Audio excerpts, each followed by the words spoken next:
Bonjour, nous sommes le mercredi 29 octobre 2025 et le sujet est les personnes jugées pour cyberharcèlement contre la femme du président de la République Emmanuel Macron, c'est-à-dire Brigitte Macron, appelée par certains Jean-Michel Trogneux.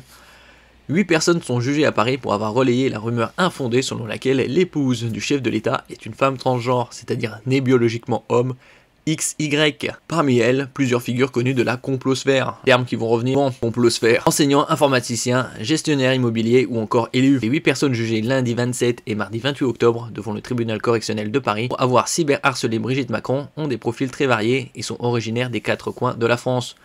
8 hommes et 2 femmes entre 41 et 60 ans soupçonnés notamment d'avoir relayé la fausse information selon laquelle l'épouse du chef de l'État serait une femme transgenre. C'est surtout qu'elle a 25 ans de plus que lui, ou moins. Certains de ces prévenus sont des figures connues de la complosphère et bénéficient d'une forte audience sur les réseaux sociaux. N'oubliez pas de vous abonner pour plus de news nationales, européennes et internationales sur ce monde merveilleux dans lequel nous vivons. En ce qui concerne les rumeurs de transidentité, on pouvait les trouver déjà sur YouTube notamment, déjà dans 2008.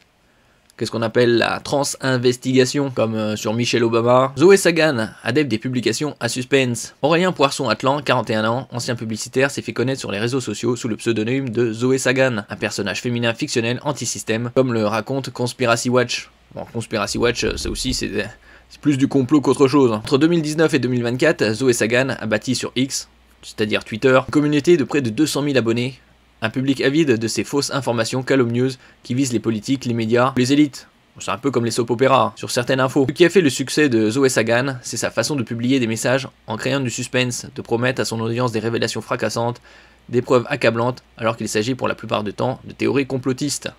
Voilà, c'est comme une série. Amandine Roy, la médium trumpiste. On retrouve beaucoup de points communs entre la transinvestigation et théorie du complot entre guillemets, le camp MAGA. Delphine Gégous, plus connue sous le pseudonyme d'Amandine Roy, se dit journaliste, médium et lanceuse d'alerte. La spécialité de cette bretonne de 51 ans, ce sont de longues vidéos où elle partage ses visions soi-disant médiumniques, des propos conspirationnistes, ou plutôt complotistes, qui visent le gouvernement, les vaccins contre le Covid ou les réseaux pédocriminels. Mais c'est en propageant la pseudo-affaire Jean-Michel Trogneux qu'Amandine Roy devient célèbre au sein de la complosphère. En 2021, elle partage une vidéo virale de 4 heures, retirée depuis, dans laquelle elle affirme que Brigitte Macron n'aurait jamais existé et que son frère Jean-Michel Trogneux aurait pris cette identité après avoir transitionné. Pour ces allégations, Delphine Gégous a été condamnée en première instance pour diffamation en septembre 2024. La cour d'appel l'avait relaxée en appel le 10 juillet 2025. La femme du chef de l'État et son frère pourvus en cassation contre cette décision. Sur son compte X, Twitter, suivi par 20 000 personnes, Delphine Gégous a qualifié d'excellent le tweet de l'influenceuse trumpiste Candice Owens, posant avec un t-shirt portant une couverture du magazine Time détourné où Brigitte Macron apparaît en homme de l'année. Bertrand Schoeller, la rhétorique de l'État profond. Bertrand Schoeller, 56 ans, est un géophysicien de formation devenu entrepreneur. Il a notamment ouvert plusieurs galeries d'art à Paris et aux États-Unis, se présentant lui-même comme consultant en stratégie. Il s'exprime régulièrement sur les questions énergétiques et la guerre en Ukraine sous un angle pro-Poutine. En général, ceux qui sont pro-Trump sont également pro-Poutine.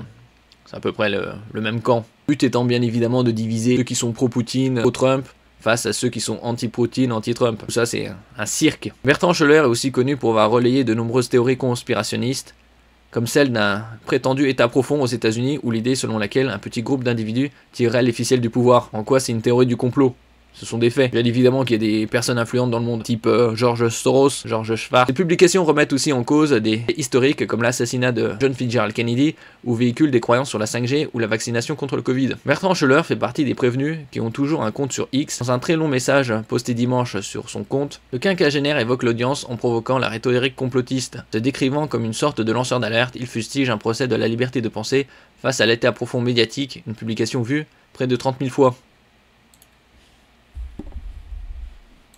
Derrière cette porte à la barre, tous ou presque tiennent le même discours pour leur défense, la liberté d'expression. J'ai le droit de me poser des questions. Je trouve quelque chose de bizarre, je partage une information. Ou alors on arrête Twitter, on arrête TikTok, on arrête tout. Parmi les prévenus, 8 hommes et 2 femmes, tous jugés pour cyberharcèlement à l'encontre de Brigitte Macron.